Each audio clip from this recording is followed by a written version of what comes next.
Amos புஸ்தகம் 8ஆம் அதிகாரம் 11ஆம் வசனம் சொல்லுது. இந்த இப்போ நம்ம இதுவரைக்கும் பார்த்த பஞ்சம் எல்லாமே வெளியே இருக்கிறது.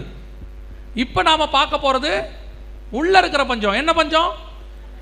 கர்த்தருடைய வசனம் கேட்க கிடையாத பஞ்சத்தை அனுப்புவேன் என்று கர்த்தர் சொல்லுகிறார். இதுவரைக்கும் வெளியே இருக்கிறவனுக்கு சாப்பாட்டு பஞ்சம், தண்ணி பஞ்சம் எல்லாம் இருக்கு. ஆனால் இங்கே இப்போ என்ன தெரியுமா? வசன பஞ்சம். எவ்வளோ அடையாளங்களை கொடுத்து வச்சிருக்கிறார் பாருங்க. இந்த வசன பஞ்ச காலம் இப்போ கொரோனாவுக்கு முன்னாடி உச்சத்துக்கு போச்சு. அப்பவே நாங்கள் இந்த வசனத்தை எடுத்து சபைகளுக்கு சொல்லிக்கிட்டு இருந்தோம். வசன பஞ்சம் வருது, வசன பஞ்சம் சபைகளில் ஏற்பட தொடங்குது. வசன பஞ்சம்னா என்ன? வசன பஞ்சங்கிறதுக்கான என்ன அடையாளம்? அதான் புரிஞ்சுக்கணும். இன்னைக்கு எந்த பக்கம் திரும்பினாலும் சபை. ஊழியக்காரங்களுக்கு அளவே கிடையாது. முந்தியெல்லாம் படித்து முடித்து ஒரு ஊழியக்காரர்கிட்ட அடங்கி இருந்து கொஞ்ச நாள் கற்றுக்கிட்டு அப்படி வந்தால் தான் ஊழியக்காரர். இப்போ எல்லாம் அப்படியே கிடையாது. அவனா ஊழியக்காரன் ஆயிக்கிறான். யார் ஆர்டர் பண்ணாங்க, எது பண்ணாங்க, அதை பற்றிலாம் ஒரு கவலையும் கிடையாது. எங்கே பண்ணாங்க, யாருக்கிட்ட இருந்தாங்க, அதை பற்றியும் ஒரு கவலையும் கிடையாது. அவ்வளோதான், அவங்களே ஊழியக்காரர். அதுவும் இப்போ இருக்க நிலைமையில் ஒரு ஃபோனோ வைஃபை கனெக்ஷனும் இருந்த போதும் அவர் ஒரு ஊழியக்காரர். இப்போ ஃபேஸ்புக்கில் அக்கௌண்ட் இருந்தால் அவர் ஒரு ஊழியக்காரர், யூடியூப்பில் அக்கௌண்ட் இருந்தால் அவர் ஒரு ஊழியக்காரர். அவர் ஒருத்தர் நடத்துகிறாரு, மொபைல் சர்ச்சுன்னு ஒன்று நடத்துகிறார். அந்த சர்ச்சுக்கு பேர் என்னது? Mobile church. குரூப் ஃபார்ம் பண்ணி வாட்ஸ்அப்பில் மொபைலில் வாரம் ஒரு கூட்டம் நடத்துகிறார். இன்றைக்கி ஒரு கூட்டம் இருக்குது அப்படி. சரி, அப்போ வசன பஞ்சம் எப்படி வரும்? வாட்ஸ்அப்பில் இருக்குது. காலையில் எழுந்திரிச்சா 150 வாக்குத்தத்தம் வருது. டெலீட் பண்ணுறதுக்கே 6 மணி நேரம் ஆகுது. அதுவும் யாரும் வாக்குத்தத்தை படிக்கிறாங்கன்னா அதுவும் கிடையாது. வர்றதை ஃபார்வேர்ட் பண்ணுறது அது ஒரு வேலை. காலையில் ஃபார்வேர்ட் பண்ணுறதே ஒரு வேலையாக வச்சுருக்கிற ஒரு குரூப் இருக்குது. காலையில் எழுந்திரிச்சோடனே அப்புறம் வசன பஞ்சம் எப்படி வரும்? வாட்ஸ்அப்பில் வசனம் வருது, ஃபேஸ்புக்கில் வீடியோ வருது, வாட்ஸ்அப்பில் வீடியோ வருது, போதாத குறைச்சலுக்கு யூடியூப்பில் வீடியோ இருக்குது, டிவியில் வேற வராங்க, இவ்வளோ வருது. இது இல்லாமல் சர்ச்சஸ் இருக்குது. அப்பப்போ சண்டே வெறும் சண்டே மட்டும் கறிக்கடை வைப்பாங்க கொஞ்சம் பேர். அந்த மாதிரி வெறும் சண்டே மட்டும் சர்ச்சு கொஞ்சம் இருக்குது. மிச்சம் 6 நாள் அது இருக்காது. சில ஆட்கள் பார்த்தீங்கன்னா மரத்தடியில் ஒரு கட்டை போட்டு கடை நடத்துவான். சண்டே மட்டும் வருவார், மற்ற 6 நாள் இருக்க மாட்டார். சில ஆட்கள் பார்த்தீங்கன்னா கஷ்டப்பட்டு கடை எடுத்து அட்வான்ஸ் கொடுத்து வாடகை கொடுத்து லைட்டு போட்டு ஃபேனை போட்டு வச்சுருப்பார். இவன் அதெல்லாம் போடவே மாட்டான். கடைக்கிட்ட ஒரு மரத்தடிக்கு வருவார், ஒரு கட்டையை போடுவார், ஞாயிற்றுக்கிழமை வியாபாரத்தை முடிப்பார், போயிடுவார். நோ அட்வான்ஸ், நோ வாடகை, நோ கரண்ட் பில். அந்த மாதிரி சர்ச் நடத்துகிற ஒரு குரூப் இருக்குது. ஒன்றும் கிடையாது. ஞாயிற்றுக்கிழமையானா வர்றது, கடை திறக்கிற மாதிரி திறக்கிறது, முடிச்சுட்டு போனால் அடுத்த ஞாயிற்றுக்கிழமை வர்றது. இவ்வளோ பேர் இருக்கும்போது எப்படி வசன பஞ்சம் வரும்? எனக்கு அந்த சந்தேகம் உண்டு, எப்படி இந்த வசன பஞ்சம் வரும்னு. அப்போ எனக்கு ஆண்டவர் புரிய வச்சார். பாரு, உலகம் முழுக்க தண்ணி இருக்குது 70%. ஆனால் பல நாடுகளில் என்ன இல்லை? தண்ணி இல்லை, தண்ணி பஞ்சம். ஏன் தண்ணி பஞ்சம்? தண்ணி பஞ்சம்னா என்ன? சுற்றி கடல் இருக்குது, ஆனால் குடிக்கிறதுக்கு தண்ணி இல்லை. குடிக்கிறதுக்கு தண்ணி இருந்தால் தான் அது நல்ல தண்ணி. சுற்றி தண்ணி இருந்து குடிக்க தண்ணி இல்லைன்னா அதுக்கு பேர் என்னது? தண்ணி பஞ்சம். அதே மாதிரி தான் சுற்றி சபை இருக்கும், ஊழியக்காரர் இருப்பார், எல்லாருக்கும். உங்கள் ஆத்ம தாகத்தை தீர்க்கிற வசனம் இல்லாவிட்டால் அதற்கு பேர் தான் வசன பஞ்சம். கொரோனாவுக்கு முன்னாடி இந்த வசன பஞ்சம் நிறையா, எக்கச்சக்கம். அப்புறம் கொரோனா நேரத்தில் கொஞ்சம் பரவாயில்ல, எல்லாம் அடங்குச்சு. ஜனங்களுக்குள்ள கொஞ்சம் வசன தாகம் வந்துச்சு. கொரோனாக்கு பிறகு ஒரு கூட்டத்துக்கு தான் வந்துச்சு. ஒரு கூட்டம் அப்படியே அமுங்கி போச்சு. அவனுக்கு சர்ச்சுக்கு வரதை விட வீட்டில் இருந்தே ஆராதனை நடத்துறது ஈஸியாக போச்சு. ஏன்னா சர்ச்சுக்கு வந்துன்னா கிளம்பி வரணும். பிள்ளைகளெல்லாம் கூப்பிட்டுக்கிட்டு டூ வீலர்லேயோ 4 வீலர்லேயோ வந்து சேர்ந்து முடிச்சுட்டு திருப்பி வீட்டுக்கு போகணும். இதுக்கு பதிலாக வீட்டில் இருந்தே ஆராதனையை பார்த்தோம்னா ரெடியே ஆக வேண்டிய அவசியமே இல்லை. நைட்டியை போட்டோமா, லுங்கியை கட்டினோமா, சோப்பாவில் சாஞ்சோமா, காப்பியை குடிச்சிக்கிட்டே செய்தி கேட்டோமா. அதில் கொஞ்சம் பேர் இருக்கான், ஆராதனை வரைக்கும் தான் உட்காந்து கேட்பாப்புல. அப்புறம் செய்தி ஆரம்பிச்சோன்னே மனைவி கிட்டே சொல்லுவார், ஏம்மா நீ சாப்பாடை கொண்டாந்துரு, நம்ம உட்காந்து சாப்பிட்டுக்கிட்டே பார்த்துருவோம். சாப்பிட்டா மாதிரியுமாச்சு, செய்தி கேட்டால் மாதிரியுமாச்சு. இந்த வசதியெல்லாம் சர்ச்சில் கிடைக்காது இல்லை. அதனால் ஒரு கூட்டம் சர்ச்சுக்கே திரும்பலை. அவனுக்கு அதுவே அவன் என்ன சொல்கிறான் தெரியுமா? இப்போ ஆராதனையில் டிவியில் பார்க்குறது தெளிவாக இருக்குது. அதுக்கு உதாரணம் வேற சொல்கிறான். என்னதான் கிரவுண்டில் போய் பார்த்தாலும் டிவியில் பார்க்குற மாதிரி கிரிக்கெட் வருமா? டிவியில் கிரிக்கெட் பார்க்க முடியும், தேவ பிரசன்னம் எப்படி வரும்?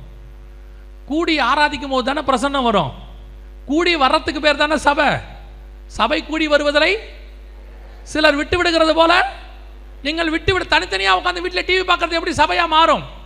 ஏதோ கொரோனா நேரத்தில் வேற சூழ்நிலை, வேற வழி இல்லை, அதை நம்ம செஞ்சோம். இப்போ வந்துருச்சு. இப்போ கொரோனா நேரத்தில் ஆன்லைன் கிளாஸ் நடத்தினாங்க, பிள்ளைகளை ஆன்லைனில் வச்சுங்க. ஸ்கூல் திறந்தோன்னே அனுப்பிட்டீங்களா இல்லையா? ஸ்கூலில் போய் கேட்டிங்களா? இல்லைங்க, வீட்டில் பையன் இருக்கிறதே நல்லா இருக்குதுன்னு சொன்னீங்க. எப்படா ஸ்கூல் திறக்கணும்னு வெயிட் பண்ணீங்க தானே? இதை வீட்டில் உட்கார வச்சுக்கிட்டு உயிர் போகுது. இந்த ஸ்கூலை எப்போ தான் திறப்பாங்களோ. பையனை விட நீங்கள் தான் அவஸ்தைப்பட்டீங்க எப்போ ஸ்கூல் திறப்பாங்கன்னு. ஸ்கூல் திறக்கிறாங்கன்னு முதல்ல சந்தோஷப்பட்டது தாய்மார்கள் தான். அப்பாடா திறந்துட்டாங்கடா. அதுக்கு மட்டும் நேராக போகணும்னு தோணுதில்லை. அதே மாதிரி தானே சபைக்கும் தோணணும். இன்னைக்கு வசன பஞ்சம் கொரோனா காலத்தில் இருந்துச்சு. இப்போ கொஞ்சம் தேறி சபை கொரோனாக்கு அப்புறம் ஜனங்கள்லாம் வசன வாஞ்சியாக வந்தாங்க. இப்போ திருப்பி ஒரு குரூப் உள்ள வந்துருச்சு, மந்தையை தப்ப விடாத ஓனாய். உலகம் முழுக்க வசனத்துக்கு பதிலாக வேலை எல்லாத்தையும் கொண்டாண்டா சபைக்குள்ள. அப்படிதான் இருந்துச்சு கொரோனாவுக்கு முன்னாடி. ஆண்டவர் ஒரு போடு போட்டு ஒரு 6 மாசம் ஒரு தட்டு தட்டி கொஞ்சம் ரெடி பண்ணார் சர்ச்சை. இவன் பார்த்தா திருப்பி முன்னிலைமையை காட்டிலும் பின்னிலைமை அதிக கேடு.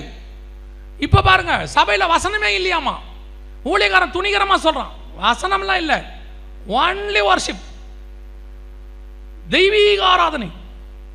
ஆடுறோம், பாடுறோம், குதிக்கிறோம், விசில் அடிக்கிறோம், வேலை முடிஞ்சு.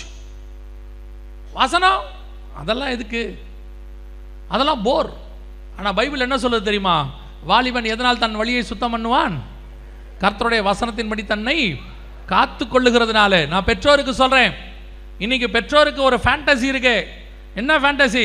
பசங்க மாடர்னான சர்ச்சுக்கு போனா இவங்களுக்கு கௌரவம்.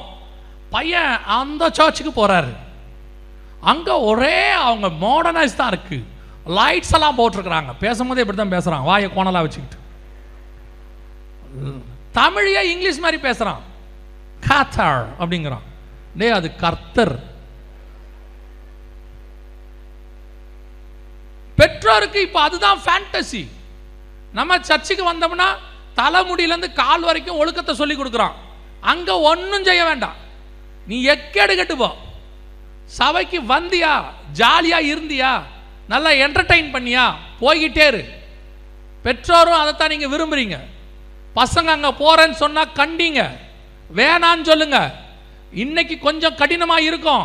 அவன் சொல்லுவான், நான் போவேன்பா, போப்படாதுன்னு சொல்லுங்க. போகிறது தான் மொத்தமாக போயிரு, சோறு போட மாட்டேன்னு சொல்லுங்க. எங்களுக்கெல்லாம் அப்படித்தான் சொன்னாங்க. எங்களுக்கு சர்ச்சுக்கு போகிறது கூட அப்படி சொல்லலை.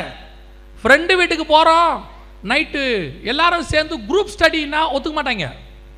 அது என்ன குரூப் ஸ்டடி? சாயங்காலம் வரைக்கும் ஸ்டடி பண்ணு, வீட்டுக்கு வந்துருப்பாங்க. கொஞ்சம் நம்ம சவுண்டா இல்லை இல்லை நான் அங்கே போகிறேன் எல்லாரும் வராங்க அப்படின்னா மொத்தமாக போயிருப்பாங்க. மொத்தமாக போயிரு, சாப்பாடுக்கு கூட நீங்கள் வரப்படாதும்பா. பெற்றோருடைய வேலை அது, பிள்ளைகளை கண்டித்து வளர்க்குறது. இப்போ இருக்கிற பெற்றோர் வந்து சொல்கிற வார்த்தை என்ன? என் பேச்சை பிள்ளை கேட்கவே மாட்டேங்குது, அதை சிரிச்சுக்கிட்டே வேற சொல்லி தொலையுது. என் பேச்சை என் பையன் கேட்கவே மாட்டான். அதில் என்ன உனக்கு ஒரு பெருமை? ஒரு கீழ்ப்படியாமை பிள்ளைய வச்சிருக்கிறோன்னு உங்களுக்கு என்னமே தோணலையே. பொண்ணு சொல்லுது முடியாது, நான் செய்வேன். என்ன எங்க போயிட்டு இருக்கிய? எங்க நடந்துட்டு இருக்குது? நீங்கள் தான் உங்கள் பிள்ளையை கண்டிக்க வேண்டும். தப்பு செய்யறாங்கன்னு தெரிஞ்சா நீங்க சர்வாதிகாரியா இருக்க வேண்டாம், கண்காணிக்க வேண்டாம், நீங்க RFID-யா மாற வேண்டாம். என்ன பண்ற, எங்க உட்காந்துருக்க, யார் கூட பேசுற, அது அப்படி வேண்டாம். உங்க பிள்ளைகிட்ட ஃப்ரெண்ட்லியா இருங்க. அதே நேரத்தில் சொல்லிக் கொடுக்க வேண்டிய நல்லதை நீங்க தான் சொல்லிக் கொடுக்கணும். உங்க பையன் ஒரு சர்ச்சுக்கு போறேன், அங்க போனா நல்லா டான்ஸ் ஆடுறாங்களா, விசில் அடிக்கிறாங்களா, I want to be go there அப்படின்னா காலை உடச்சு போடுவேன்னு சொல்லணும். நான் போவேன், வராத, இந்த பக்கம் சாப்பாட்டுக்குன்னு வராத சொல்லி பாருங்க. உங்க பிள்ளை ஒண்ணு அப்படியே போயிடாது. அவனுக்கு எவன் சோறு போடுவான்? நம்ம ஒருத்தரை தவிர உலகத்தில் வேற எவனும் அவனுக்கு சோறு போட முடியும். ஏன்னா அவன் திங்கிற தீனியை நம்மளால மட்டும்தான் போட முடியும். அவன் திடீர்னு நைட்டுக்காப்பா சவரமா வாங்கி கொடுன்னு எவன் வாங்கி கொடுப்பான்? நம்ம தான் வாங்கி கொடுப்போம், வேற யாரும் வாங்கி கொடுக்க மாட்டான். போறவன் உப்புமா போடுவான், நியாயம். சவரமாவை வாங்கி கொடுப்பான். அதனால நீங்க தைரியமா சொல்லுங்க, எங்க போனாலும் வந்துருவான் ரிட்டன் யூ டர்ன் போட்டு. அவனா மனம் திரும்பிடுவான். இன்னைக்கு நிறைய பேர் பெற்றோரே அனுப்பி வைக்கிறான். உங்களுக்கு தெரிய வேண்டாம், ஊழியக்காரன் பிள்ளைகளாக போயிட்டு இருக்கு. ஊழியக்காரன் பிள்ளைகளுக்கு தெரிய வேண்டாம், இத்தனை வருஷமா எந்த சத்தியத்தில் வளர்ந்திய, இப்போ ஒருத்த வந்து கூப்பிடுறானே அது வந்து சரியா இருக்குமான்னு யோசிக்க வேண்டாம். சத்தியத்தை விட்டுட்டு வெறும் வசனம் இல்லாத இடத்துக்கு போய் நல்லா தெரிஞ்சுக்கொள்ளுங்க, வெறும் பாடல், ஆராதனை, ஆட்டம், பாட்டம், அப்புறம் ரெக்ரியேஷன், அப்புறம் கேம்ஸு, இது எதுவும் பரலோகத்துக்கு கூட்டிகிட்டு போகாது. வசனம் மட்டும்தான் பையனை பரலோகத்துக்கு கூட்டிகிட்டு போகும். வசனம் மட்டும்தான் உங்கள் பையனை காப்பாற்றும், வேற எதுவும் காப்பாற்றாது. நினச்சிக்கிட்டு இருக்காதிய நமக்கு பாட்டு தேவை, ஆராதனை தேவை, அது வசனத்துக்கு அப்புறம். வசனம் இல்லாத ஆராதனை எதுக்கு? வெறும் ஆராதனை வச்சு என்ன பண்ண போறிய? வெறும் ஆராதனை பண்ணுறதுக்கு தான் பரலோகம் இருக்கு. அங்கேயும் கர்த்தர் இருக்கிறார், அவரே வசனம். இன்னைக்கு பெற்றோர் மிகப்பெரிய தப்பு பண்ணிட்டு இருக்கிறீங்க. வசன பஞ்ச காலம். நீங்கள் யோசித்து பாருங்க. சத்தியம் கிடைக்கிற சபையை ஒருத்தர் என்கிட்ட கேட்குறாரு, ஐயா நான் இந்த ஊருக்கு வரப்போகிறேன், ஒரு நல்ல சர்ச் இருந்தால் சொல்லுங்கன்றார். எனக்கு ஆச்சரியமாக போச்சு. சர்ச்சே நல்லது தானே, அதில் என்ன நல்ல சர்ச்சு அப்படின்னா என்ன அர்த்தம்? கெட்ட சர்ச்சு வந்துருச்சின்னு அர்த்தம். ரொம்ப கேர்ஃபுல்லாக இருக்கணும். பெரிய சர்ச்சு, கூட்டம் அதிகமாக இருக்குது, ஏசி போட்டிருக்கிறாங்க, அங்கே பாஸ்டர் வந்து ஹெலிகாப்டரில் இறங்குறாரு, அந்த சர்ச்சுக்கு போனால் நல்லதுன்னு நினைக்காதீங்க. உங்களை விசாரிக்கிற சபைக்கு போகணும், தப்பு பண்ணால் கண்டிக்கிற சபைக்கு போகணும், சத்தியத்தை பேசுகிற சபைக்குள்ளே போகணும். உங்களை யாருன்னே தெரியாமல் 10,000தோட ஒன்றா உட்காந்துட்டு போனீங்கன்னா வேஸ்ட். நான் சொல்கிறேன் வேஸ்ட். உங்களை விசாரிக்கிற மெய்ப்பன் கையில் உங்களை ஒப்படையுங்கள். ஒரு வாரம் நீங்கள் போலன்னா உங்களை கேட்கணும், எங்கே ஆச்சு, என்னாச்சு, ஏன் வரலன்னு கேட்கணும். அப்படிப்பட்டதான மெய்ப்பன் கையில் இருக்கணும். உங்கள் மெய்ப்பன் உங்களை கடிந்து கொள்ளுகிறவராக இருக்கணும். நீங்கள் என்ன பண்ணாலும், பையன் என்ன பண்ணாலும், யாரை இழுத்துக்கிட்டு வந்தாலும், எதோட ஓடி வந்தாலும், டோன்ட் வரி, நான் இருக்கிறேன், நான் பண்ணி வைக்கிறேன், நான் இருக்கும்போது உனக்கு என்ன கவலை அப்படின்னா அவருக்கு பேர் பாஸ்டர் இல்லை, அவருக்கு பேர் வேற. அதை நான் சொல்ல விரும்பல. கேர்ஃபுல்லாக இருந்து கொள்ளுங்க. வசன பஞ்சம் எல்லா பக்கத்துலையும் போயிட்டு இருக்குது. வெளியும் அடையாளம் வந்துருச்சு, உள்ளேயும் அடையாளம் வந்துருச்சு. இப்போ இதிலிருந்து சபை எப்படி என்ன செய்யணும் அதை மாத்திரம் சொல்லிட்டு முடிக்கிறேன். கவனிங்க. நான் ஏற்கனவே உங்களுக்கு சொன்னேன், இந்த பஞ்சங்கள்லாம் வரும்போது கர்த்தர் வெளியத்தான் அடையாளமாக சொல்கிறார். நீங்கள் வசனத்தை வாசிங்க, நான் உங்களுக்கு சொல்கிறேன். 24ஆம் அதிகாரம் மத்தேயு எழுதின சுவிசேஷம் 6வது வசனத்தை வாசிங்க.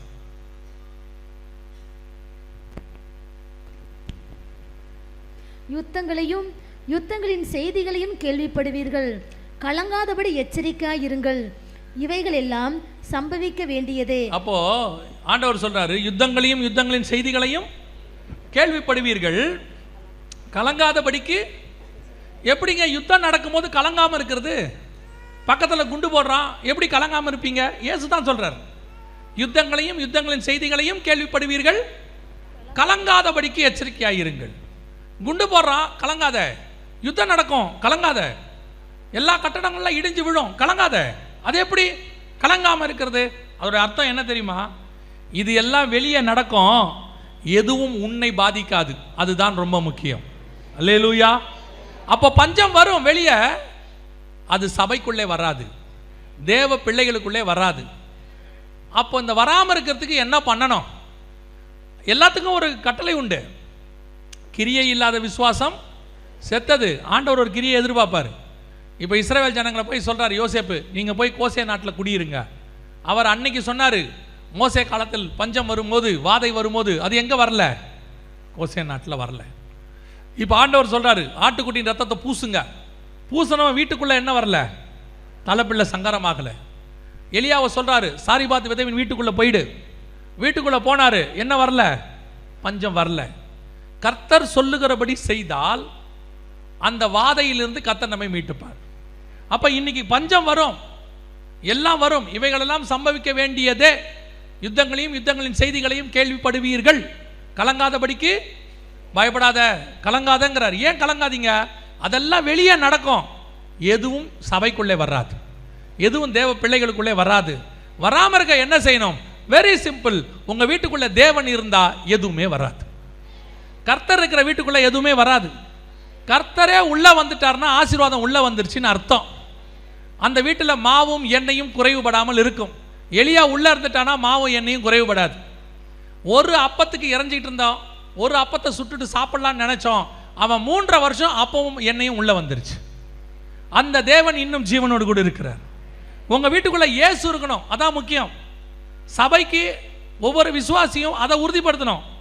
இன்னைக்கு வீட்டுக்குள்ளே யார் இருக்கிறா? உங்கள் வீட்டுக்குள்ளே யார் இருக்கிறா? காலையில் உங்கள் வீட்டுக்குள்ளே யார் இருக்கிறா? 11 மணிக்கு மேலே சீரியல் இருக்கிறார், எல்லாரும் இருக்கிறாங்க, ஒவ்வொரு சீரியலாக ஓடுது. பையன் வரான் 3:30 மணிக்கு மேலே 4 மணிக்கு மேலே ஸ்கூல் முடிச்சுட்டு. அவன் வந்த உடனே வீட்டுக்குள்ள எல்லா இராணுவ வீரர்களும் வந்துடுறாங்க, சுட்டுக்கிட்டே இருக்கிறான், டம்மு டம்மு டம்மு டம்முன்னு சொல்கிறான். Video games. அவன் பத்தாததுக்கு ஸ்கூல் பசங்களை 4 பேரையும் அவங்க வீட்லேயே சேர்த்துக்கிறான், எல்லாம் ஆன்லைனில் விளையாடுறான். டே அங்கே வரான் பாரு அவனை சுடு, டே இவன் வரான் பாரு இவனை சுடு. இவன் முடிக்கிறான், அப்பா வராரு, அவர் வந்த உடனே ஐபிஎல்ல உட்காந்துக்கிறார், எல்லா கிரிக்கெட் வீரர்களையும் வீட்டுக்கு கூப்பிட்டு வந்துடுறாரு. அது முடிஞ்ச உடனே நியூஸ் சேனலுக்கு போயிடுறாங்க, அங்கே 4 பேர் லபோதிபோ லபோதிபோன்னு கத்திக்கிட்டு இருக்கிறாங்க. அவங்க ஒரு 5 பேர் பேசி முடிக்கிறாங்க. முடிச்சா மணி 10. படுக்கும் போது அந்த சோஃபாவில் உட்காந்துக்கிட்டே சாப்பிட்டுட்டு முடியும் போது அவருக்கு தூக்கம் வரல, ஏன்னா 10 மணிக்கு சாப்பிட்றாரு, நெஞ்சில் ஆட்டோ ஓடும், அதனால் அப்படியே உட்காந்துக்கிட்டே WWF பார்க்குறாரு, இருக்கிறவனெல்லாம் தூக்கி போட்டு மிதிக்கிறான். ஆனால் சொல்றது என்ன தெரியுமா? பஞ்சம் வரும் காலத்தில், பஞ்ச காலத்தில் விதவை வீட்டில் ஆசீர்வதித்த தேவன் எங்கள் வீட்டிலும் பஞ்ச காலத்தில் விதவை வீட்டில் ஆசீர்வதிப்பார் மாட்டார். எப்படி ஆசீர்வதிப்பார்? உன் வீட்டில் காலைல சீரியல் ஓடுது, மதியானம் பிக் பாஸ் ஓடுது, சாயங்காலம் பையன் வீடியோ கேம்ஸ் பார்க்குறான், ஐபிஎல் ஓடுது, WWF ஓடுது, எல்லாம் ஓடுது. இயேசு எங்க வீட்டில் எங்க குடும்ப ஜபம் கேட்டு பாருங்க. வீட்டில் எங்க குடும்ப ஜபம். பையன் டியூஷனுக்கு போயிட்டு ஒரு நேரத்தில் வரான், அவர் வேலைக்கு போயிட்டு ஒரு நேரத்தில் வராரு, நாங்கள்லாம் சேர்ந்து ஜோம் பண்ணுறதுங்கிறது முடியவே இல்லை. அதுவே அவர் வரத்துக்குள்ளே பசங்களாம் தூங்கிடுறாங்க. ஓ, எவனாவது கல்யாணத்துக்கு சோறு போடுறான், பிரியாணி போடுறான்னா எப்படி குடும்பமாக போக முடியுது? போக முடியுதா இல்லையா? பிளான் பண்ணி போகிறான். ஏங்க ஒரு 7 மணிக்கெல்லாம் வந்துருங்க. பையன்கிட்ட சொல்கிறது, டே டியூஷனில் இன்னைக்கு மட்டும் சொல்லிட்டு வந்துரு. எங்கே போகிறோம்? ஒரு கல்யாணத்துக்கு போகிறோம். கல்யாணம் நைட்டு, மத்தியானம் வீட்டில் ரச சாதம். என்ன ரசம் வச்சுருக்கீங்க? நைட்டு தான் பிரியாணி திங்க போகிறோம்ல. நைட்டு பிரியாணிக்கு மத்தியானமே பிளான் பண்ணுறான். இவ்வளோ பிளான் பண்ணி பிரியாணி திங்க போக முடியுதே, ஏன் பிளான் பண்ணி டெய்லி வீட்டில் ஜாம் பண்ண முடியல? நீங்கள்லாம் ஆவிக்குரியவர்கள், கேட்டா பரிசுத்தாவியில் நிரம்பினவர்கள். நான் சொல்கிறேன், தப்பாக எடுத்துக்காதீங்க. சிஎஸ்ஐக்காரங்க வீட்டில் போய் பாருங்கள். நீங்கள் சொல்கிறீங்களே பாரம்பரியம் பாரம்பரியம்னு, இன்னும் அவங்க எல்லார் வீட்லேயும் குடும்ப ஜபம்னு ஒன்று நடந்துகிட்டு இருக்குது. இன்னும் குடும்ப ஜபம் நடந்துகிட்டு இருக்குது. அவங்க போய் பாருங்க, 7:30 மணிக்கு உட்காருவாங்க, 1/2 hour தான் பண்ணுவாங்க. ஒரு சங்கீத வாசி 2 பாட்டு பாடி ஒரு ஜபத்தை பண்ணி முடிச்சிருவாங்க. அவங்களுக்கு இருக்கிற தேவ பயம், தேவ பக்தி கூட எங்க இல்லை? ஆவிக்குரியவங்களுக்கு இல்லை. ஏன்னா உங்களுக்கு சுயநீதி அதிகமாயிருச்சு. அதெல்லாம் கிறிஸ்து வந்தா நாங்க தான் ஃபர்ஸ்ட் போவோம். எவன் சொன்னா? யார் சொன்னா? டோக்கன் வாங்கி வச்சிருக்கீங்களா? அதெல்லாம் போக முடியாது. கிறிஸ்து வரும்போது பார்க்கிறார், கரை திரை அற்ற மணவாட்டி சபை தான் போகும். கிறிஸ்துவுக்கு முன்பாக கற்புள்ள கன்னிகையா இருக்கிற சபை போகும். அட்ஜஸ்ட் பண்ணி 34 மார்க் எடுத்தாச்சு, ஒன்று போட்டு கிரேஸில் கூட்டிட்டு போறேன்னா கூட்டு போக மாட்டாரு. இந்த எக்ஸாமில் மார்க் போடுவாங்க 34, ஒன்று போட்டு பையனை பாஸ் பண்ணி விடுவோம்லாம் பண்ண மாட்டார். இன்னைக்கு நிறைய பேர் இருக்காங்க, வீட்டில் குடும்ப ஜபம் கிடையாது, காலையில் ஜபம் கிடையாது. காலையில் எழுந்திரிக்கும் போதே பண்ணுற ஒரே ஜபம், இந்த கொண்டை போடும் போது ஒரு ஜபம் பண்ணுவாங்க, இன்னைக்கு ஆசீர்வதிங்கப்பா, இதான் ஒரே ஜபம். பால் காய்ச்சறதுக்கு முன்னாடி அவர் எழுந்திரிக்கும் போதே காப்பி இருக்கா, அவர் தாயின் வயிற்றில் உருவாகும் போது காப்பியோடு உருவான மாதிரி கேட்கும் போதே, வெளியே வரும்போதே காப்பி இருக்கா. பொண்ணு காலேஜுக்கு போகுது, ஸ்கூலுக்கு போகுது, அது 9 மணி காலேஜ்னா 8:45 தான் எழுந்திரிக்கும். அது எழுந்திரிச்சு பாத்ரூமுக்கு போகும்போது பாருங்க, மகாராணிக்கு வேல் பிடிச்சிட்டு போகிற மாதிரி பின்னாடி அந்த பெட்ஷீட் வந்துக்கிட்டே இருக்கும். அதை கூட எடுத்து போட்டு போகாது, மடித்து வச்சுட்டும் போகாது, அப்படியே அது போகும். கேட்டு பாருங்க, நாங்கள் எல்லாரும் கிறிஸ்துக்களான ஆவிக்குரிய குடும்பமாக. சாப்பிடும் போது ஜெபம் பண்றீங்களா? உக்காந்தவன அள்ளி வாயில போட்டுக்கிறது. அப்பா கேட்குறாரு, ஜோம் பண்ணலையா? ஒரு நடந்த சம்பவம். உட்காந்தோடனே ஒருத்தன் வள்ளி வாயில் போட்டான். நான் உட்காந்துருக்கேன் ஜோம் பண்ணலான்னு போட்டான். அவங்க அப்பா கேட்குறாரு என்ன பார்த்துட்டு, ஏய் பாஸ்டர் இருக்காரு ஜோம் பண்ணலையா? நீங்கள் ஜோம் பண்ணுங்க பாஸ்டர்னு வயிற்றுல கை வச்சுக்கிட்டான். உள்ளே போயிருச்சாமா. இவனையெல்லாம் கூட்டு போய் பரலோகத்தில் உட்கார வைக்க. கவனிச்சு கொள்ளுங்க, கர்த்தர் வரும்போது எல்லாத்தையும் பார்க்குறவராக இருக்கிறார். இப்பயே பார்த்துக்கிட்டு தான் இருக்கிறார். உங்கள் வீட்டுக்குள்ளே வரப்போகிற ஆபத்திற்கு தப்பித்துக்கொள்ள நீங்களும் உங்கள் குடும்பமும் இருக்க வேண்டுமானால் பேழை கர்த்தர் சொன்னபடி கட்டப்பட்ட பேழையாக இருக்கணும். உன் இஷ்டப்படி பேழையை வச்சுக்கிட்டு கர்த்தர் சொன்னபடி கட்டாமல் எங்கள் வசதிக்காக நாங்கள் கட்டிக்கிட்டோம், எங்களுக்கு 3 பிள்ளைங்க இருக்கிறாங்க, எங்கள் 3 பிள்ளைங்க கேட்டாங்க, ஆண்டவர் சொல்கிறார் 3 அறைகளை உண்டாக்குன்னு. அவர் பார்க்குறாரு 3 அறை உண்டாக்குனா எப்படிப்பா, நம்ம 4 ஃபேமிலியில் இருக்கிறோம், நீங்கள் அம்மா 1 நாங்கள் 3 ஃபேமிலி, 4 ஃபேமிலிக்கு 3 அறை பத்தாது, அப்புறம் என்ன பண்ணலாம், 4 அறையாக கட்டுங்க, நீங்களும் அம்மாவும் தனி ரூமில் இருங்கன்னு சொல்லியிருந்தா ஒத்துப்பாரா? கர்த்தர் சொல்லுகிறபடி தான் பேழை கட்டணும். கர்த்தர் சொல்லுகிறபடி பேழை கட்டினாதான் அது தண்ணி மேலே மிதக்கும். கர்த்தர் சொல்லுகிறபடி உன் குடும்பத்தை கட்டினாதான் அது பரலோகத்தில் போய் நிற்கும் பேழை மேலே. உங்கள் இஷ்டத்துக்கு குடும்பத்தை கட்டுறது, உங்கள் இஷ்டத்துக்கு நடத்துறது. ஞாயிற்றுக்கிழமை ஒரு நாள் சர்ச்சுக்கு வந்துட்டு போயிட்டா பரலோகத்துக்கு போயிடலான்னு யாரோ சொல்லி கொடுத்துருக்கான். பொய், அதெல்லாம் கிடையாது.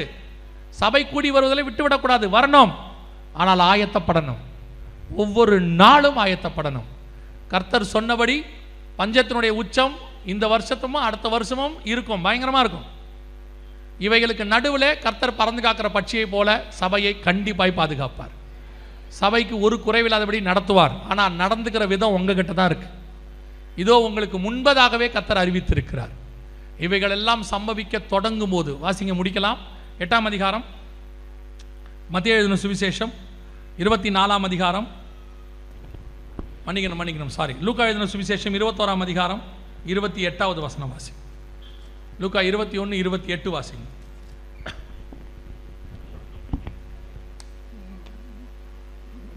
இவைகள் சம்பவிக்க தொடங்கும் போது உங்கள் மீட்பு சமீபமாக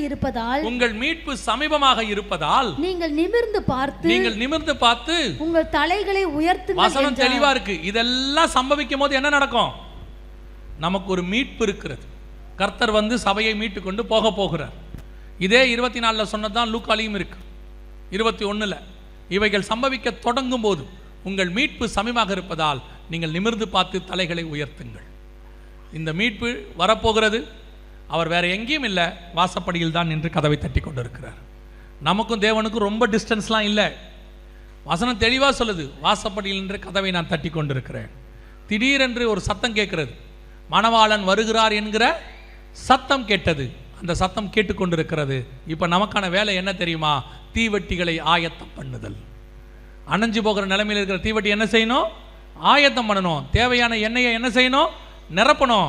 இப்போ நாம் மணவாளனை எதிர்கொண்டு போகிற மணவாட்டிகளாய் கன்னிகைகளாய் மாறணும். இதுதான் நமக்கான வேலை. இப்போ வேற வேலை இப்போ நமக்கு கிடையாது.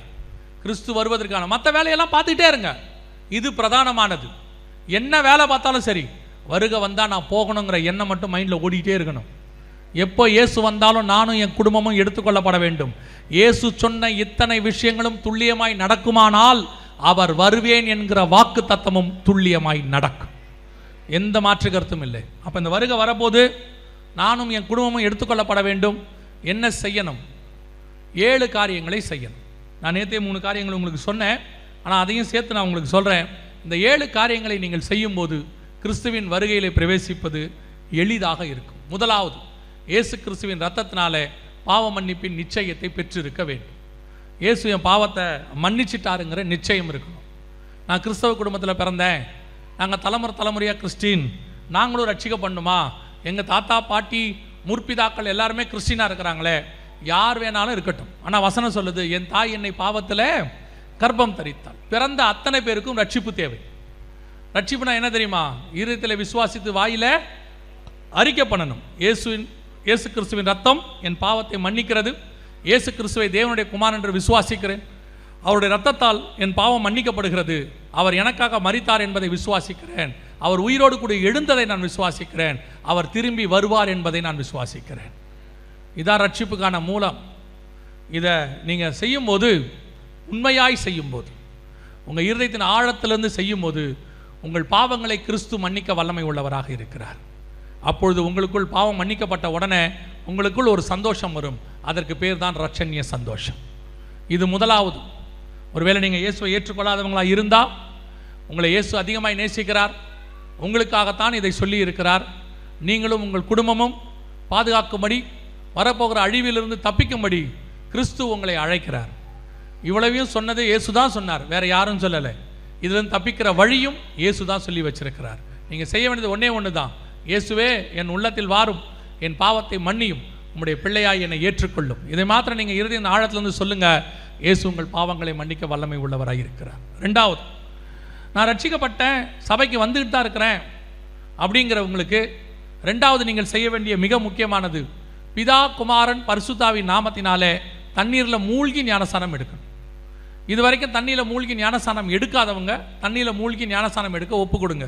ஏன் அப்படின்னு கேட்டால், அதுதான் வேதம் சொல்லக்கூடிய ஞானஸ்நானம். வேறு எந்த ஞானஸ்நானத்தையும் வேதம் சொல்லலை. ஞான ஸ்நானம் அப்படின்னா ஞானம் வந்த பிறகு எடுக்கிற ஸ்நானம் தான் ஞான ஸ்நானம். ஞானம் எப்போ வரும்? கர்த்தருக்கு பயப்படுதலே ஞானத்தின். கர்த்தருக்கு எப்போ பயப்படுவோம்? தீமை விட்டு விலகுதலே கர்த்தருக்கு பயப்படுகிற பயம். அப்போ ஞானஸ்நானம் எப்போ எடுக்கணும்? கர்த்தருக்கு பயந்து தீமை விட்டு விலகி பாவத்துக்கு மரித்து நீதிக்கு உயிர்த்தெழுது. இந்த ஞானஸ்நானம் எடுக்கணும். அதனால தான் பைபிள் சொல்லுது, விசுவாசம் உள்ளவனாகி ஞானஸ்நானம் பெறுகிறவனே ரட்சிக்கப்படுவான். நீங்கள் தண்ணியில் மூழ்கி ஞானஸ்நானம் எடுக்காதவங்க ஒப்பு கொடுங்க. ஏன்னா கர்த்தர் உங்ககிட்ட கேட்குற ஒரே கிரியை அதுதான். வெளியரங்கமான அடையாளம், உங்கள் கீழ்ப்படிதலுக்கான அடையாளம் அது.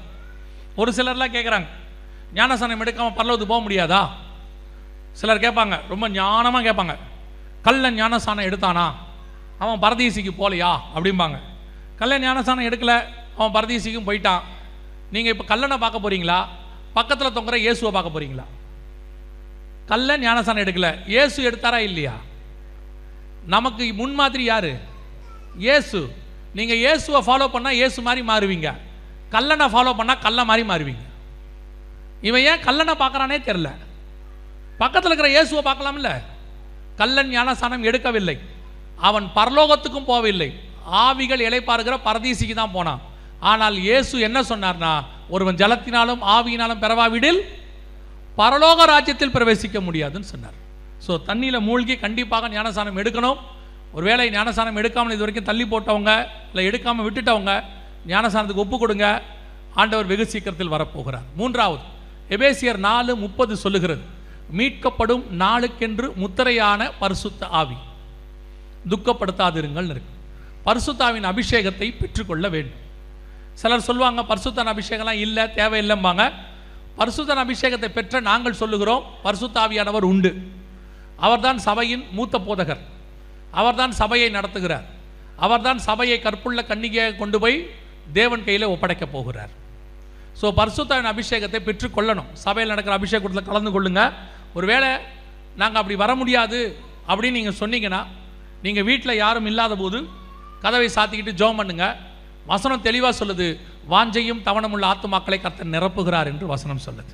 சில நேரத்தில் வீட்டுக்கு வர முடியாது, சூழ்நிலை அப்படி இருக்கும். உங்களுக்கு நான் சொல்கிறேன், நீங்கள் உண்மையாக ஜெபம் பண்ணிங்கன்னா உங்கள் வீட்டிலேயே தேவன் நிரப்ப வல்லமை உள்ளவராக இருக்கு. சபைக்கு வர முடிஞ்சவங்க இங்கே வாங்க, இங்கே நடக்கிற கூட்டத்தில் கலந்து கொள்ளுங்க. நாலாவது மிக முக்கியமானது, அப்போஸ்தலர் நடவடிக்கைகள் 2:40 சொல்லுது, மாறுபாடான சந்ததியை விட்டு விலகி உங்களை ரட்சித்துக் கொள்ளுங்கள். நாலாவது, வேறுபாடு உள்ள வாழ்க்கை. உலகத்துக்கும் உங்களுக்கும் என்ன இருக்கணும்? வித்தியாசம் இருக்கணும். உலகம் வேறு, சபை வேறு. இன்னைக்கு நிறைய பேர் உலகம் வேறு சபை வேறுன்னா, என்ன உலகம் வேறு வேறுங்கிறீங்க? அப்போ சபைக்குள்ள லைட் இல்லையா, ஃபேன் இல்லையா, மைக் இல்லையா, அப்புறம் வந்துட்டு ஸ்பீக்கர் இல்லையா, அப்போ இதெல்லாம் உலகம் இல்லையான்னு கேட்குறாங்க. சில ஆட்கள் ஏன் இப்படி இருக்கிறாங்கன்னு தெரியல. நாம் உலகம்னு எதை சொல்கிறோன்னே அவங்களுக்கு புரிய மாட்டேங்குது. வசனம் தெளிவாக சொல்லுது, கண்களின் இச்சை, ஜீவனத்தின் பெருமை, மாம்சத்தின் இச்சை, இவைகளெல்லாம் உலகத்தினால் உண்டானவைகள். இங்கிருந்து வந்துச்சு. நாம எதை சொல்றோம்? கண்களின் இச்சையை சொல்றோம். உடனே கண்களின் இச்சைனா என்ன? பாவத்தை சொல்றீங்களா? இல்ல. சினிமா நடிகை ஒரு ட்ரெஸ் போடுறான், அதே மாதிரி போடணும்னு உனக்கு ஆசை வருது இல்ல, அதுக்கு பேர் தான் கண்களின் இச்சை. சினிமா நடிகை ஒரு மாதிரி முடிய அலங்காரம் பண்ணுறா, அதே மாதிரி எனக்கு பண்ணணும்னு தோணுது இல்லை, அதுக்கு பேர் தான் கண்களின் இச்சை. நீங்கள் உங்கள் முடிய உங்களுக்கு ஏற்ற மாதிரி அலங்காரம் பண்ணிங்க, இங்கே யாரும் வேணாம்னு சொல்லலை. சினிமா நடிகனை பார்த்து செய்யாதீங்க, உலகம் செய்கிறத பார்த்து செய்யாதீங்க.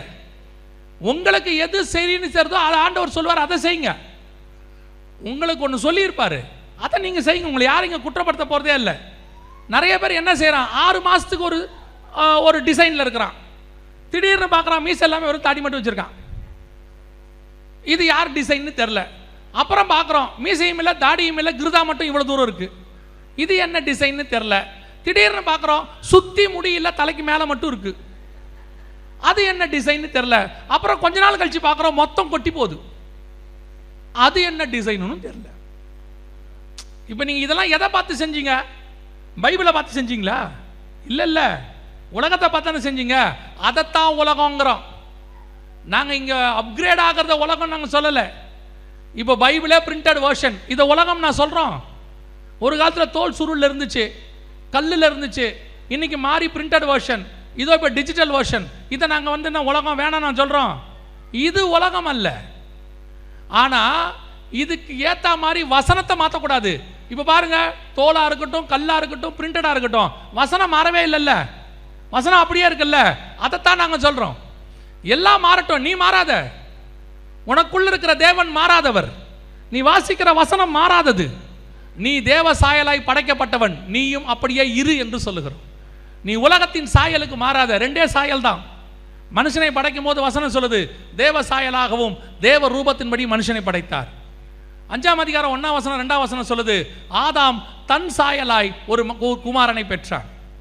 தேவ சாயல் போய் ஆதாம் சாயல் வந்துருச்சு. இப்போ நம்ம ஆதாம் சாயல்ல வந்தவங்க, நம்ம தாய் தகப்பன் சாயல்ல வந்தவங்க, இந்த சாயல்ல இருந்து தேவ சாயலுக்கு மாறும்படி கர்த்தர் அழைத்திருக்கிறார். அவ்வளவுதான். ரோமர் 8:29 அதுதான் சொல்லுது, குமாரனின் சாயலுக்கு ஒப்பாய் இருக்கும்படி அழைத்திருக்கிறார். நீங்க இன்னும் உலகத்தின் சாயலுக்கு மாறிக்கிட்டே இருக்கிறீங்க. அதுதான் சபைக்குள்ள வரக்கூடாது. வாலிபர்கள் கோச்சிக்கிறான், என்ன நீங்க இதை பத்திலாம் சொல்றீங்க?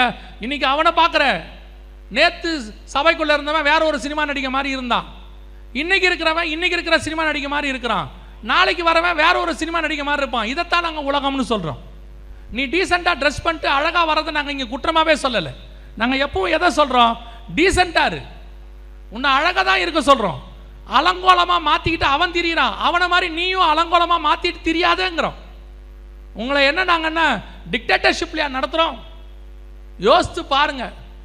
ஒரு மிலிட்ரியில் போனால், நாட்டை பாதுகாக்கிற மிலிட்ரிக்கு போனால், அவன் மொத்த முடியும் வெட்டி விட்டுறான், ஆசையாக வளர்த்த முடியும் மொத்தத்தையும் வெட்டி விட்டுறான். நீங்கள் இஷ்டப்படி சாப்பிட முடியாது. அவன் சொல்கிற நேரத்துக்கு ஏந்திரிக்கணும், அவங்க சொல்கிற நேரத்துக்கு எக்ஸசைஸ் பண்ணணும், அவங்க சொல்கிற இடத்துல பனியோ மழையோ வெயிலோ போய் நிற்கணும். இதையெல்லாம் எதுக்கு செய்கிறாங்க?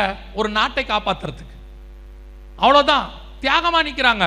ஆனால் உன்னை பரலோகத்துக்கு கூட்டு போகிற தேவனுக்காக நீ தியாகமே பண்ண மாட்ட. நான் இஷ்டப்படித்தான் நான் வாழ்வேன், நான் அப்படியே தான் இருப்பேன், ஆனால் நான் பரலோகத்துக்கு மட்டும் போவேன்னு எவனாவது உன்னை சொன்னானா அவன் குருடர்களுக்கு குருடன் வழிகாட்டுகிறவனா இருக்கிறான். நாங்கள் சொல்லுகிறது கடினமாக இருக்கும், ஆனால் உன்னை பரலோகத்துக்கு வழி சொல்றதுக்கு தான் நாங்கள் சொல்லிட்டு இருக்கிறோம். சொல்றது கஷ்டமா இருக்கும், கேட்டினா உனக்கு நல்லது. இன்னைக்கு உலகத்தை போதிக்கிற ஊழியர்கள் அதிகரித்து விட்டார்கள். அவன் என்ன வேணாலும் செய்வான், ஒரு நாள் காணாமல் போயிடுவான். அவன் பின்னாடி போன நீயும் காணாமல் போயிடுவ. ஆனால் கர்த்தருடைய வசனத்துக்கு பின்னாடி போனினா வசனம் காணாமல் போகவே போகாது, நீயும் காணாமல் போகவே மாட்ட. வசனத்தை ஃபாலோ பண்ணிக்க. ஊழியக்காரனை விட்டு, ஊழியக்காரன் விழுவான், வசனம் விழாது. இன்னைக்கு நீ ஊழியக்காரனை வர்ஷிப் லீடர் ஆக்கிட்டு இருக்கிற, ஊழியக்காரனை ஹீரோ வர்ஷிப்பா மாத்திட்டு இருக்கிற, ஊழியக்காரனை நீ வேற மாதிரி நினைச்சிட்டு இருக்கிற. தேவனை பாரு, ஊழியக்காரனை பார்க்காத, இல்லை விழுந்துருவ. 4வது வேறுபாடு உள்ள வாழ்க்கை ரொம்ப முக்கியம். 5வது சுவிசேஷம் அறிவித்தல் உங்கள் மேல் விழுந்த கடமை. You must preach gospel. ஒரு நாளைக்கு ஒருத்தருக்காவது இயேசுவை பற்றி சொல்லுங்க. கடைசி காலம் வந்துருச்சு. நீங்கள் பரலோகத்துக்கு போகும்போது இங்கிருந்து வேற எதுவுமே வராது, நீங்கள் எதுவுமே கொண்டு போக முடியாது. நீங்கள் வச்சிருக்கிறது எல்லாம் இங்கேயோட முடிஞ்சிடும், எல்லாமே முடிஞ்சிடும். இங்கே அனுபவிக்கிறதுக்கு கர்த்தர் கொடுத்தார், அது இந்த உலகத்துக்கு முடிஞ்சிடும். இதை வச்சுக்கிட்டு அந்த உலகத்தில் ஒன்றும் செய்ய முடியாது. ஆனால் இந்த உலகத்திலிருந்து அந்த உலகத்துக்கு நீங்கள் ஒன்றே ஒன்று கொண்டு போகலாம். என்ன தெரியுமா? நீங்கள் சம்பாதிக்கிற ஆத்மாவை மட்டும் அங்கே கொண்டு போகலாம். தேவனை சந்திக்க போகும்போது வெறும் கையாக போகாமல் அவருக்கு எதையாவது எடுத்துகிட்டு போகணும்னு நீ நினச்சினா நீ கொண்டு போக போகிற ஒன்றே ஒன்று ஆத்மாக்கள் மட்டும், வேற எதுவும் கொண்டு போக முடியாது. அதை மட்டும் டெய்லி செய்யுங்க. சொல்லாவிட்டால் உங்களுக்கு ஐயோன்னு வசனம் சொல்லுது. அது உங்கள் மேல் விழுந்த கடமையாக இருக்கு. 6வது, இயேசு கிறிஸ்து வருவார் என்பதை ஒவ்வொரு நாளும் விசுவாசிக்கணும்.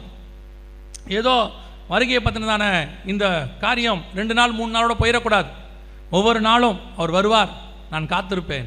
இன்னைக்கு வருவார், நான் காத்திருப்பேன். இந்த ராத்திரியில் அவருடைய வருகை இருக்கும். அது அப்படியே ரத்தத்தில் ஊறிடும். சரவண நவரஜம்மா சொல்கிற மாதிரி, எப்போ வருவீர் இயேசுவே, ஏங்கி உள்ளமும்மை தேடுதே. அந்த வாஞ்சை அந்த அம்மாவுடைய பாட்டில் எல்லாம் பாருங்க, கடைசி ஸ்டாண்ட்ஸ் அந்த அம்மாவுடைய வாஞ்சை இருக்கும். நான் பறந்து புறா போல் சிறகடித்து பாடி சென்றோர் நாள் இளைப்பாறுவேன். அந்த அம்மாவுடைய பாட்டிலெல்லாம் அப்படி தான் இருக்கும். அந்த வாஞ்சை இருக்கணும், நான் எப்படியாவது வருகையில் போகணும். அந்த வருகை இன்னைக்கு வந்துருமா, இப்போ வந்துருமா, இன்னைக்கு வருவாரா, அந்த காத்திருத்தல் அது ஒவ்வொரு நாளும் இருக்கணும். படுக்க போகும்போது, ஏந்திரிக்கும் போகும்போது, என்ன வேலை பார்த்தாலும் சரி, மைண்டில் ஒரு பக்கம் அது ஓடிக்கிட்டே இருக்கணும், இயேசு எப்போ வருவார் அப்படின்னு சொல்லி. 7வது, கடைசியாக, முடிவு பரியந்தம் நிலை நிற்கிறவனே ரட்சிக்கப்படுவான். இந்த 6லும் முடிவு பரியந்தம் நிற்கணும். அடைந்த ரட்சிப்பு, எடுத்த ஞானசானம், பெற்றுக்கொண்ட அபிஷேகம், வாழ்கிற வேறுபாடுள்ள வாழ்க்கை, சொல்கிற சுவிசேஷம், விசுவாசிக்கிற வருகை, இந்த 6லும் நீங்கள் முடிவு பரியந்தம் நின்னீங்கன்னா வருகையில் போவது எளிது. அல்லேலூயா. நாம் ஜெபிக்க போகிறோம் தேவ சமூகத்தில். எழுந்திரிக்கலாமா? நாம் யாவரும் எழுந்திரிப்போம். சரியாக ஒரு 5 நிமிஷம் இந்த கூட்டத்தை நான் ஜெபித்து பாஸ்டர் கையில் கொடுக்க விரும்புகிறேன். தொடர்ந்து அவங்க ஜெபம் பண்ணி முடிப்பாங்க. நம்ம எல்லாம் கண்களை மூடுவோமா? ஒரே ஒரு நிமிஷம் மாத்திரம் எல்லாம் கண்களை மூடி, எதுவுமே இப்போ செய்ய வேணாம். ஒரே ஒரு நிமிஷம் கண்களை மூடி உங்களை ஆராய்ந்து பாருங்கள். 1 கொரிந்தியர் 11 சொல்லுகிறது, நம்ம எப்பவும் கேட்குற வசனம் தான், நம்மை நாமே நிதானித்து அறிந்தோமானால் நாம் நியாயம் தீர்க்கப்படுவோம். நமக்குள்ள சுயநீதி வேணாம், நான் போயிடுவேங்கிற கன்ஃபர்மேஷன் வேணாம். உங்களுக்கு தெரியும் நீங்கள் இங்கே எதில் விழுந்திருக்கிறீங்கன்னு, இல்லை எதில் இன்னும் தூரமாக இருக்கிறீங்கன்னு. இல்லையா, ஆண்டவர்கிட்ட கேளுங்க, உங்கள் அளவுக்கு நான் தேவனுக்குள்ளே இருக்கிறேன், இன்னும் என்கிட்ட என்ன ஆண்டவரை சுத்திகரிக்க வேண்டி இருக்கிறது, நான் இன்னும் அப்படி வருகையில் போகிறதுக்கு எது தடையாக இருக்குது எனக்கு தெரியப்படுத்துங்கப்பான்னு சொல்லுங்கள். ஆழத்தில் இருள் இருக்கும், வெளிச்சம் வந்தால் தான் அது இருள் என்னன்னு தெரியும். வெளிச்சம் வராத வரைக்கும் அந்த இருள் பற்றி நமக்கு தெரியாது. அதே மாதிரி தான் பல நேரங்களில் நமக்கே தெரியாமல் சில பாவங்கள் நமக்குள்ளே இருக்கும்.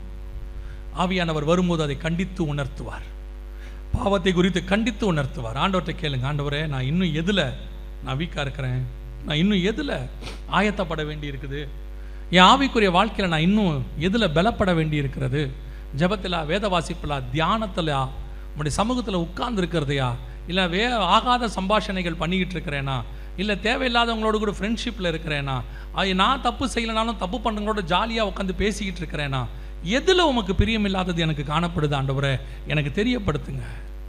என்ன இன்னைக்கு தெரியப்படுத்தி என்ன வேறு பிரிங்க.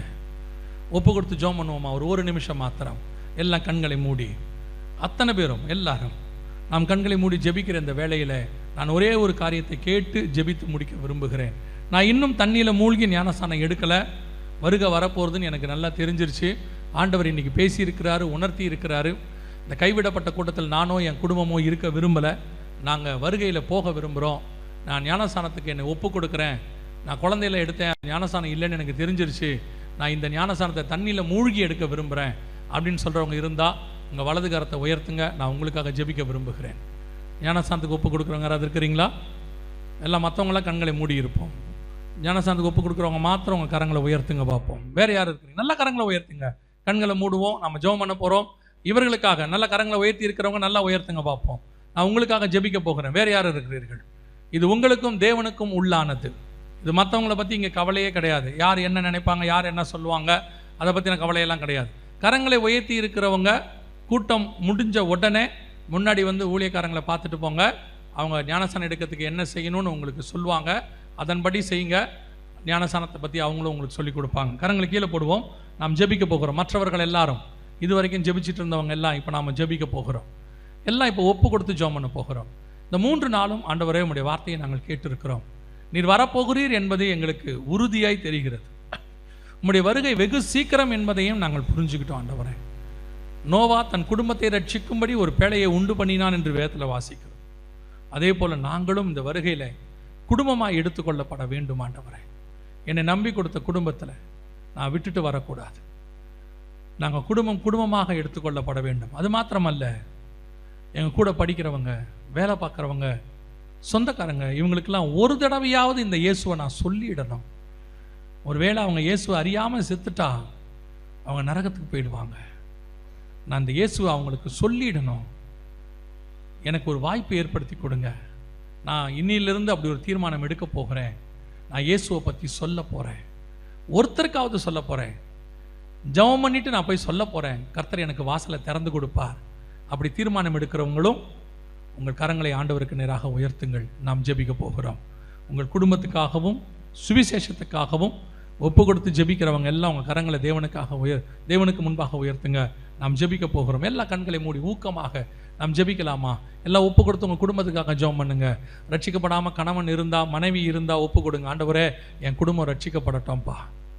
பிள்ளைகள் ஒருவேளை ரட்சிக்கப்படாமல் தேவனை விட்டு தூரமாக இருந்தாங்கன்னா ஒப்பு கொடுத்து ஜெபம் பண்ணுங்க. ஆண்டவரே, என் பிள்ளைகள் ரட்சிக்கப்படட்டும். ஆண்டவரே, கைவிடப்பட்டத்தில் என் குடும்பத்தில் ஒருத்தர் கூட இருந்துடக்கூடாது. ஆண்டவரே, என் குடும்பத்திலேருந்து ஒரு ஆத்மா பாதாளத்துக்கு போயிடக்கூடாது. தகப்பனே, ஆண்டவரே, எங்கள் ஆத்மாவை பாதாளத்துக்கு தப்புவிக்கிறவர் நீர். ஆண்டவரே, எப்படி ஆகிலும் நாங்கள் குடும்பமாக எடுத்துக்கொள்ளப்படணும். ரட்சிக்கப்படாத என் பிள்ளைக்குள்ள இன்னைக்கு கல்வாரியின் காட்சி கடந்து வருவதாக, ரட்சிப்பின் அனுபவம் வருவதாக. நீங்கள் நினச்சா ஒரு ராத்திரியில் யாரையும் மாற்ற முடியும் ஆண்டவரே. ஒரு நாள் ராத்திரியில் மனுஷ இருதயத்தை நேபுகாத்நேச்சாருக்கு கொடுக்க முடியும் ஆண்டவரே. ஒரு நாள் ராத்திரியில் என் பிள்ளையை உம்மால் மாற்ற முடியும் ஆண்டவரே. ஒப்பு கொடுத்து ஜெபம் பண்ணுங்க. கர்த்தர் செய்ய வல்லவர், உங்கள் நிமித்தம் செய்ய வல்லவர்.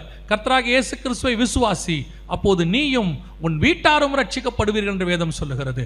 கர்த்தர் செய்ய வல்லமை உள்ளவராக இருக்கிறார். எப்பேற்பட்டவர்களையும் கர்த்தர் ரட்சிப்பார். எந்த சவுலையும் பவுலாய் மாற்ற அவரால் முடியும். கர்த்தர் செய்ய வல்லது, யாரும் தடுக்க முடியாது. உங்கள் குடும்பத்தை நானும் என் வீட்டாருமோ வென்றால் கர்த்தரையே சேவிப்போம் என்கிறதான அந்த வாக்கு தத்தத்தை கர்த்தர் நிறைவேற்றி கொடுப்பார். ஒப்பு கொடுத்து ஜெபம் பண்ணுங்க பார்ப்போம். கரங்களை உயர்த்தி, சர்வ வல்லமை உள்ள எங்கள் தகப்பனே, கரங்களை உயர்த்தி ஜெபித்துக் கொண்டிருக்கிற ஒவ்வொருத்தருக்காய் நாங்கள் ஜெபிக்கிறோம். கிருபை உள்ள கரத்தில் தாழ்த்துகிறோம். எப்படியாகிலும் உடைய வருகையில் எடுத்துக்கொள்ளப்பட ஆண்டவரே, அவர்களுக்கு விரோதமாய் போராடுகிற, தடுக்கிற, அவர்களை மோசம் போக்க நினைக்கிற, பின்மாறி இழுக்க பார்க்கிற ஒவ்வொரு காரியத்தையும் இயேசுவின் நாமத்தினால கடிந்து அப்புறப்படுத்துகிறோம். கர்த்தருடைய வல்லமை உள்ள கரம் அவர்களை மூடிக்கொள்வதாக, செட்டைகளின் மறைவிலை வைத்து பாதுகாத்துக் கொள்வீராக. நீர் வருமளவும் ஆண்டவரே, குடும்பமாய் பாதுகாக்கப்படுவார்களாக. எங்க திருச்சபைக்குள்ள காலை வச்ச ஒருத்தர் பாதாளத்துக்குள்ள கால் வைக்கவே கூடாது தகப்பனே. எங்களை தாண்டி ஒரு ஆத்மா பாதாளத்துக்கு போயிடக்கூடாது தகப்பனே. தேவனாகிய கர்த்தர் நீர் எங்களுக்கு கிருபை பாராட்டும்படி நாங்கள் ஜெபிக்கிறோம். இந்த மகிமையுள்ள கரத்தில் ஒவ்வொருத்தரையும் தாழ்த்துகிறோம். விசேஷமாக ஸ்நானத்துக்கு ஒப்பு கொடுத்தவர்களுக்காய் ஸ்தோத்திரம். சீக்கிரத்தில் எடுக்க கர்த்தர் கிருபை பாராட்டும். அவர்கள் நிமித்தம் பரலோகத்தில் மிகுந்த சந்தோஷம் உண்டானதுக்காய் நன்றி ஆண்டவரே. இந்த கூட்டத்தை நடத்தின நம்முடைய ஊழியக்காரருக்காக, அவர் குடும்பத்திற்காக, உழைத்தவர்களுக்காக, ஒத்துழைத்தவர்களுக்காக, ஜெபித்தவர்களுக்காக, கொடுத்தவர்களுக்காக ஒவ்வொருத்தரையும் கர்த்தர் ஆசீர்வதிப்பீராக. மகிமையுள்ள கரத்தில் தாழ்த்துகிறோம். எங்கள் ஆண்டவர் இயேசுவின் நாமத்தில் ஒப்பு கொடுத்து ஜெபிக்கிறோம். எங்கள் ஜீவனுள்ள நல்ல பிதாவே.